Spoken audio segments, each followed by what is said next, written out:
While we are waiting for everyone to get in, we're just going to talk about thankfulness. So this, I know after you guys all just made it through the craziness of Halloween with your school and we're in November, just want to take a second to talk about why you're thankful to be an educator with all of the negative stuff going on. We just want to think of something positive. So if you can think of a positive reason or a reason that you're thankful to be a teacher right now, if you can drop that in the chat, we will talk about those while we're letting everyone in. And I just want to say here at the State Department, I am very thankful, and we are all very thankful for our educators that are in the districts and doing the hard work of working daily with our young readers and doing all of that hard work to help our students become successful readers. I see names of people that are on our call today. And we have people who are happy to be making a difference in their sites and with their kids. People are thankful to make children feel loved and seen like teachers did for them. I think a lot of us got into education to make a difference and feel like we are fulfilling our calling. So thankful to be working with a great faculty and a great principal. Thankful for the opportunity to work with amazing teachers who care for their students. Thankful to be where I am in that school district. Thankful to see growth in all of my students, and thankful for teaching children how to read.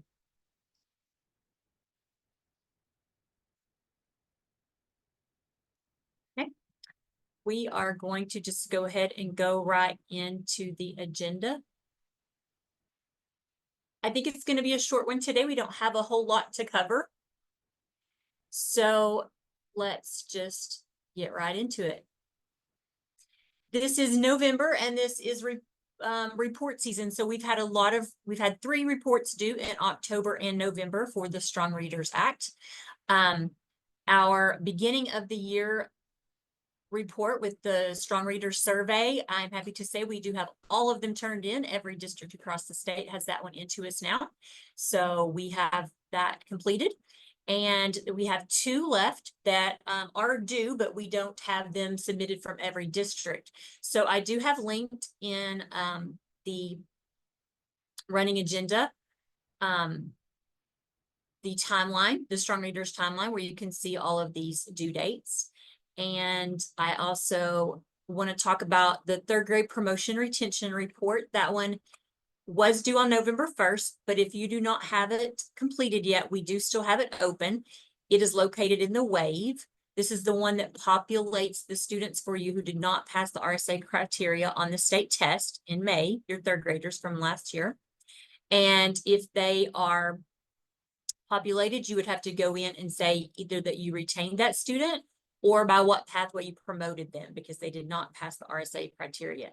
If you are still having problems with this report, meaning that a student that you know passed RSA criteria is showing up on your report, or a student that you know did not pass RSA criteria and they are not populating in your report, you need to send that information to Kyle Wang at kyle.wang@omes.ok.gov and service desk at omes.ok.gov. But if yours is all populated correctly, we are asking that you get this completed and turned in as soon as possible. And the other report that we still are working on, it was due October 15th, but we have been reading them feverishly and trying to get them approved.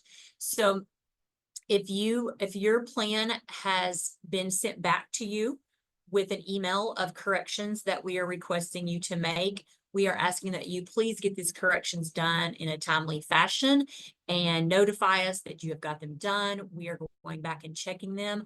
We do have to have all of these plans approved by the State Department before we can start sending out any Strong Readers funds to districts for you to use. So please help us out by if yours is in and you haven't heard from us, it just means that we haven't got to yours yet.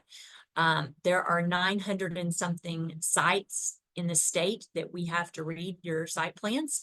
So it takes a while for us to get to them all. So if you haven't heard from us and you go on and look and yours is still in just the district certified and site approved status, that just means we haven't got to you yet.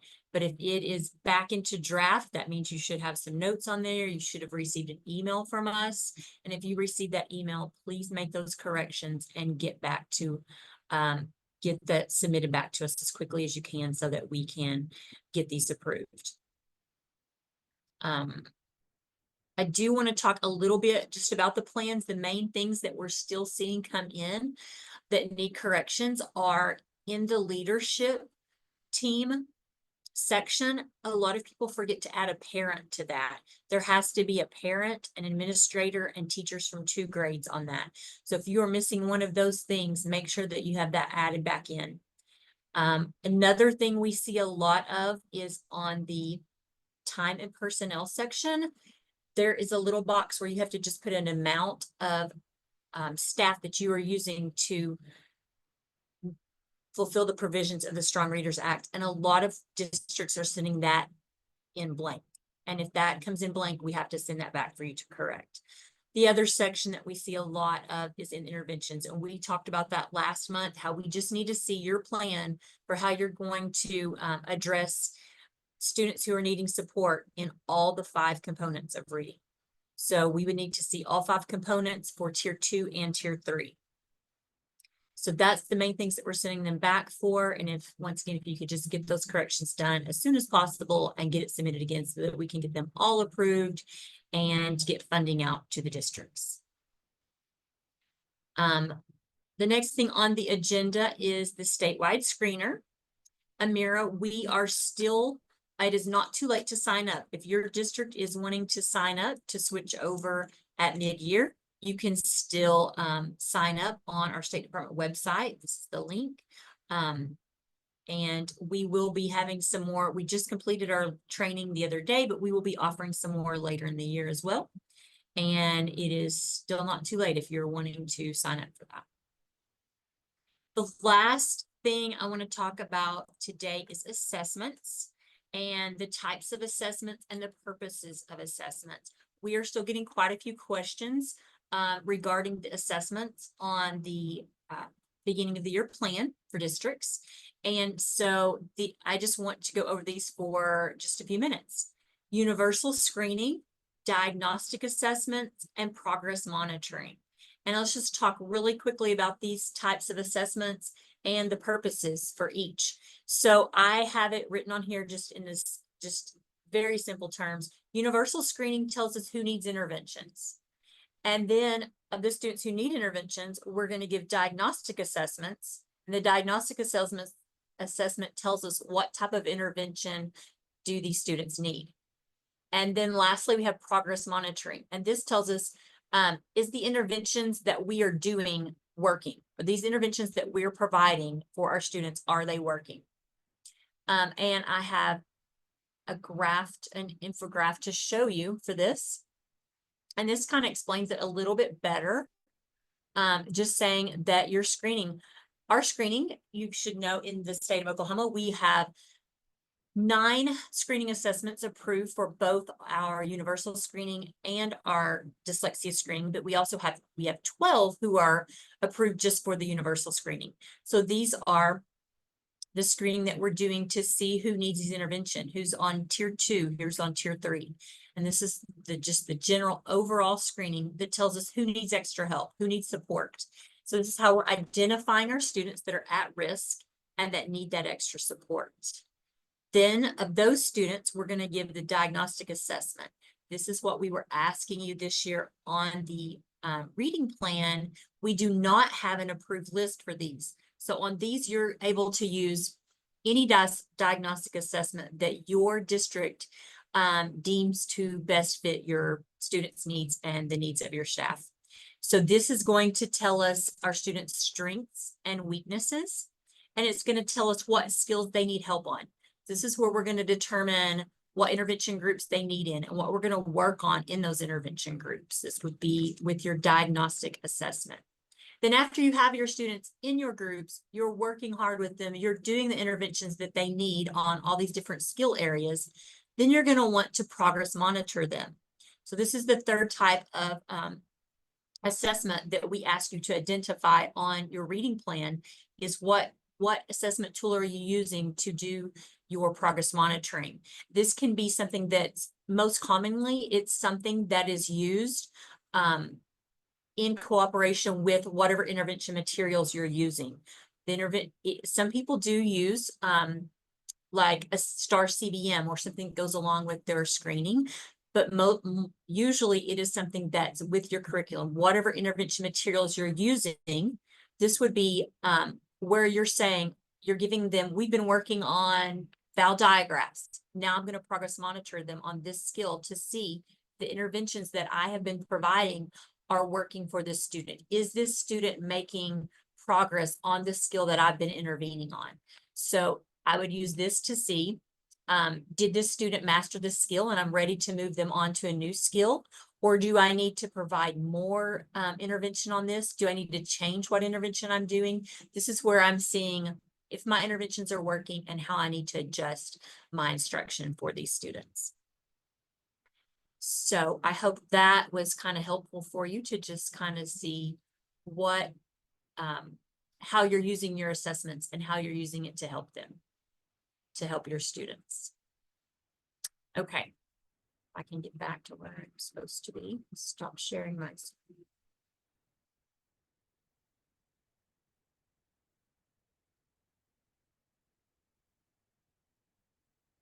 Okay, back to main screen. Okay, Carla, is there any questions coming up in the chat that we need to address? Okay, the last one that I haven't answered yet is where can they find a copy of the sheet that you just showed them? Okay, perfect. I can share that. Let me put that in the chat. Go back to this. Right here. Oh.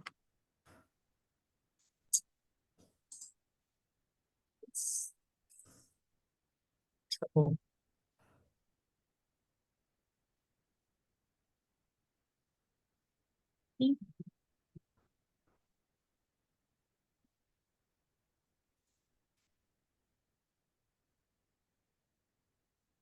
Okay, I have just dropped that in the chat so that you can find the running agenda. And then any word on applying for the literacy grants? I have not heard any more information on that. Melissa is kind of handling that, but if any more information is available, it will be in the we have a link on our site where on the side it says literacy grants and opportunities, I think is what it says, and all of that information will be shared there.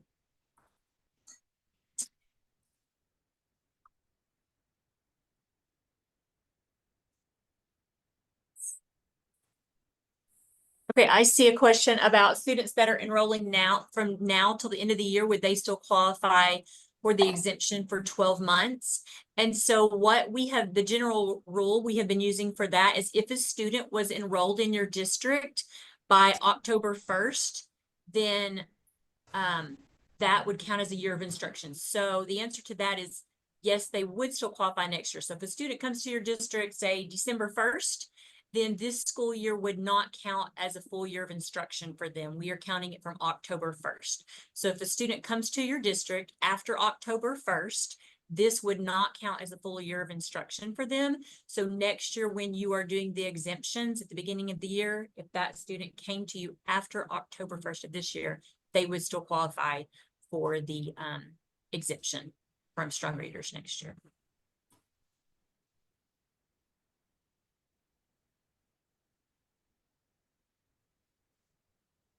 I see a few questions about if you had corrections to your plan, you would be receiving an email. We are emailing on your plan when you have to put your leadership team. There's a little check mark for you to put who's your primary site contact.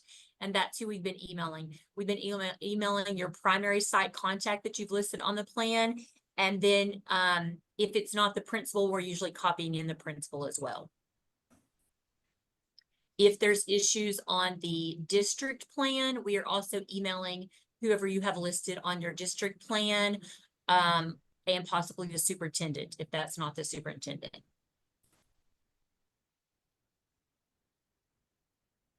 How do we find out how much money we get for SRA? Or who do I need to Okay. ask? Okay, that's a good question. So we do not know how much you'll be receiving this year. So let me just go over how that works. The formula for figuring your allotment for your strong readers funds is we take the money that we have for strong readers, which was $17.5 million, and we divide that by how many students are below level across the state. So since we have just now gotten all of the beginning of the year numbers from everyone, we will be taking 17.5 million, dividing it by all of the at-risk readers, tier 2, tier 3 across the state to figure out the per pupil allotment. And then we will multiply that times how many below level students you turned in for your district. And then that's how we will come up with your amount. So we don't have those figured just yet. It would be coming out soon. But for a best case, just an estimation, you can look at what you received last year. And if you don't have access to that number, you could message me or one of the literacy heroes, and we have access to see how much your district received last year, which would be a best estimate that you could go off of. Obviously, it changes every year due to the amount of students below level that you have in your district, as well as how many below level students we have across the state. As far as when we can expect that money in, it depends on when we get all of these reports in and certified. We do have the beginning of the year numbers in, but we still do not have all of the reading plans submitted. We still have districts who have not submitted them yet, as well as the ones that we are reading and approving. We are having to send some back. So all of them have to be in and approved before we can turn it over to state aid for them to send out money. So our goal is to have it in right around Christmas, to have the money out right around Christmas time, which might mean right, I don't know if that will mean right before Christmas break or right after break, but that is my goal. But that will also depend on how quickly we get back the plans from everyone, and as well as the schools who have not submitted them yet. So I am steady working on that. So I can't give you an exact amount, exact date, but that's our goal. And how much was the increase overall this year statewide is the last question. We did have an increase. I do not remember exactly what it was. Let me see if I can find that.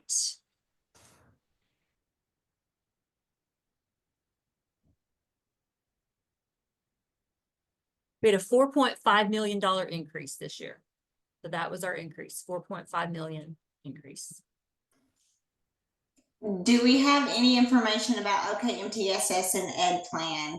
And if that section of Ed Plan will be required in the future?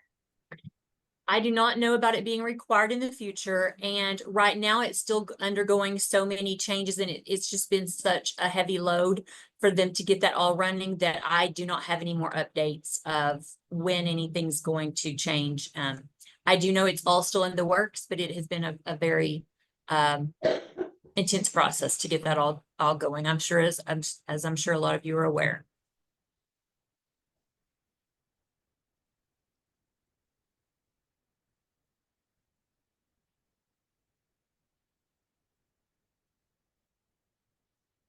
Okay. All right. So that's really today. We just kind of had a shorter meeting, but as always, if you have any other questions and anything that you need addressed, you can email the literacy inbox at the State Department of Education, or you can email me personally, and we will get back with you.